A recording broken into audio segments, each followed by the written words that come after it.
আসসালামু আলাইকুম, Sabina cooking house and blog থেকে স্বাগতম। আশা করি আল্লাহর রহমতে সকলে ভালো আছেন। আজকে আমি গাজর এবং খাসির মাংস দিয়ে মজাদার একটি রেসিপি তৈরি করব। আপনাদের সকলের পছন্দ হবে। চলুন সবাই দেখে নিই রেসিপিটি কীভাবে তৈরি করা যায়।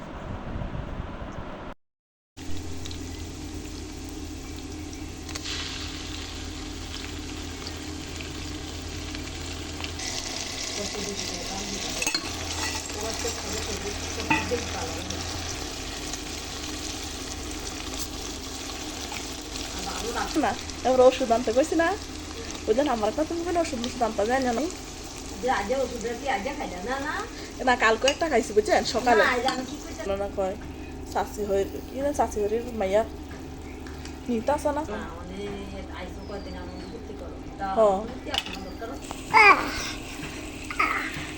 খাসির মাংসটাকে দিয়ে দেবো।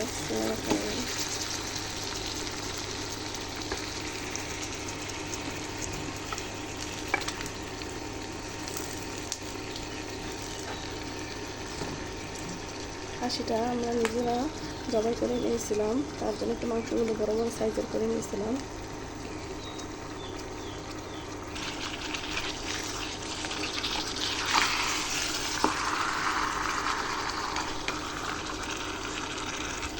মিনিটের জন্য ঢাকনা দিয়ে দিলাম।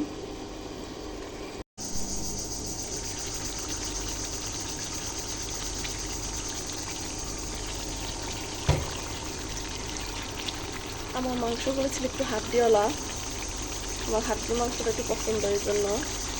এবার দিয়ে দেবো গাজর। আমি একটা গাজর এখানে ব্যবহার করছি বড় সাইজের। আমি একটু পাখিটা পাল্টাই নিয়েছি কারণ ওদের নাড়াচাড়া করতে একটু অসুবিধা হয়। এবার দিয়ে দেবো কাঁচা পেঁয়াজ।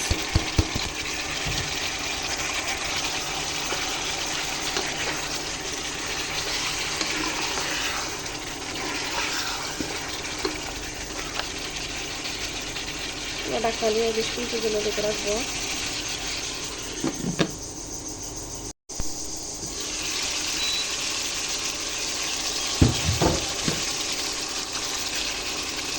এটা হচ্ছে ঘরোয়াভাবে মশলা তৈরি করা, গুঁড়ো মশলা দিয়ে দিলাম।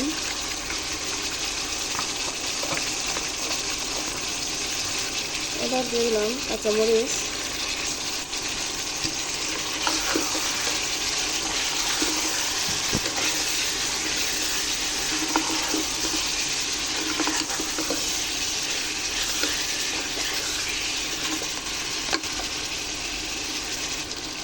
এবার দিয়ে দেবো টমেটো সস।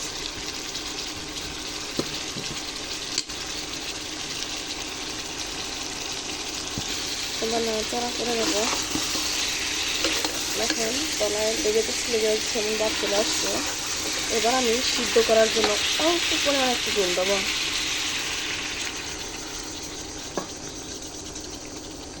এই পানিটা কিন্তু আমি কষানোর জন্য দিয়েছি, জল এখনও ঠিক মতো দেওয়া হয় না পরিমাণ মতো। এই পানিটাতে যদি একটু কষিয়ে নিই তো মাংসটা একটু সুস্বাদু হবে। আমি কিছুক্ষণ পরে আবার জল দেবো। আবার সুন্দরভাবে কষিয়ে চলে আসছে। এবার আমি জল দিয়ে দেবো।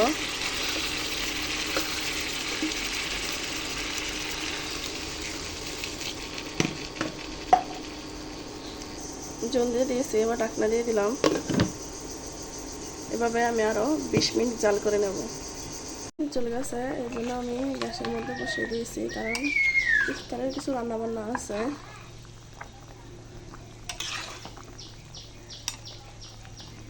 আমি গুঁড়া দুধ দিয়ে দেবো।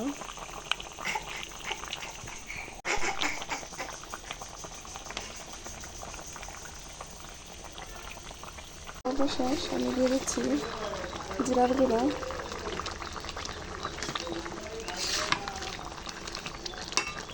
রান্না শেষ আমার।